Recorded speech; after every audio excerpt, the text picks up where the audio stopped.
Bro என்னடா தலைய சுஞ்சிட்டு வந்து நிக்கிற? ப்ரோ இன்டர்வியூல ஒரு கொஸ்டின் கேட்டாங்க, where do you see yourself in 5 yearsன்னு சொல்லிட்டு. சரி அதுக்கு நீ என்ன பதில் சொன்ன?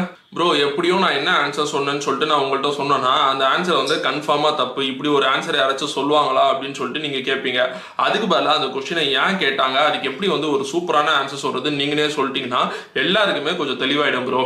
தம்பி, where do you see yourself in 5 years அப்படின்னு சொல்லி இன்டர்வியூல ஒரு கொஸ்டின் கேட்கறாங்கன்னா உன்னோட பர்சனல் லைஃப்ல நீ எவ்வளவு க்ரோ ஆகுற அப்படின்னு சொல்லி தெரிஞ்சுக்கிறதுக்காக அந்த கொஸ்டின் கேட்க மாட்டாங்க. அந்த கொஸ்டின் எது கேட்கறாங்கன்னா உன்னோட கெரியரை நீ இந்த கம்பெனில ஸ்டார்ட் பண்ணினா 5 இயர்ஸ் வரைக்கும் உன்னோட கெரியர் பிளான் என்ன இருக்கு அப்படின்னு சொல்லி தெரிஞ்சுக்கிறதுக்காக அந்த கொஸ்டின் கேட்பாங்க. நீ உன்னோட லேர்னிங்கை பத்தி பேசணும், நான் இந்த விஷயத்தெல்லாம் வித்தின் 5 இயர்ஸ் இந்த கம்பெனில நான் கத்துப்பேன், என்னோட ஸ்கில்லை நான் டெவலப் பண்ணிருப்பேன், அது மட்டும் இல்லாத வித்தின் 5 இயர்ஸ் ஒரு மேனேஜர் இல்ல லீடர்ஷிப் ரோலுக்கு நான் மூவ் ஆயிருப்பேன் அப்படின்னு சொல்லி பாசிட்டிவான ஒரு பதில் சொன்னீங்கன்னா அவங்க ஒன்னு ஷார்ட் லிஸ்ட் பண்ணிடுறதுக்கான வாய்ப்பு அதிகமா இருக்கு. அது மட்டும் இல்லாத ஜென்ரலா ஒரு எக்ஸாம்பிளுக்கு என்ன ஆன்சர் கொடுக்கலாம் அப்படின்னு சொல்றதை நான் கொடுத்து